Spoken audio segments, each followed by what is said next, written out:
Kristen's complaint letter to HUD, which I'm sure she didn't think I would see. There are several things I believe that this community should know. Kristen elected not to be involved in the planning process for the homeless point in time, where many community leaders volunteered their time.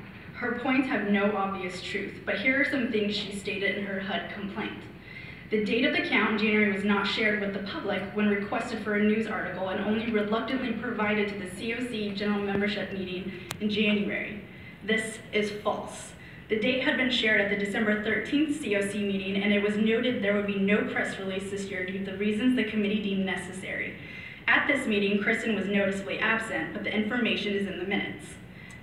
Media coverage was limited due to the committee decisions, which again, she could have been a part of. Her next statement, that the volunteer process was highly controlled, with sign-up information only provided to those requesting it from the PIT coordinator, which is me. Again, this is false.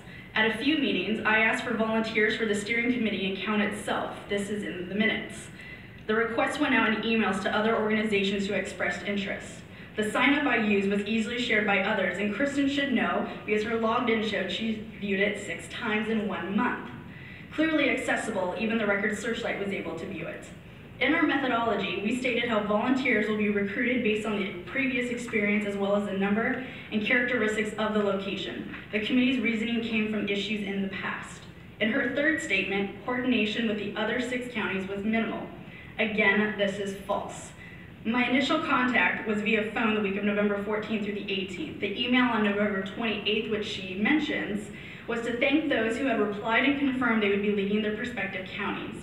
Because of the difficulty, and it was even further explained in the methodology I presented on December 13th.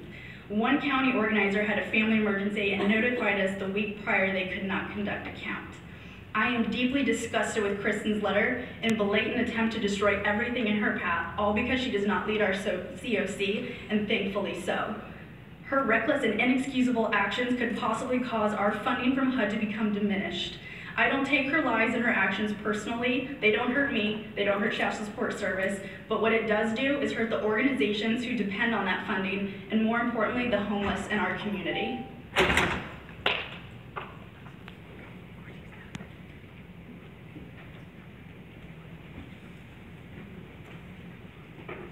Council, staff, community members, I definitely agree with the proposal that we send a letter out. Because after the last year of working with the C.O.C, we've been honored to see all the amazing things they do for the less fortunate. Having to do all this while being constantly attacked by Kristen and her group, I'm sure the executive board's time could be better spent housing people than defending themselves. All the complaints and allegations are coming from a person with the idea that it takes funds to make the steps to take place. We as a general membership support the executive board's decisions and steps that the C.O.C have taken.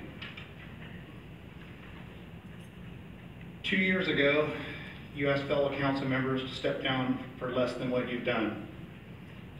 The letter you sent to HUD without talking to your peers does not just affect Redding, but 7 counties in Northern California. The only outcome from this letter would be to hold up funding for the homeless, the very people you say you want to help. If you truly care for this community, you will step down. If you have any honor or integrity, your resignation will prove that. Thank you. Okay, so I saw a light on.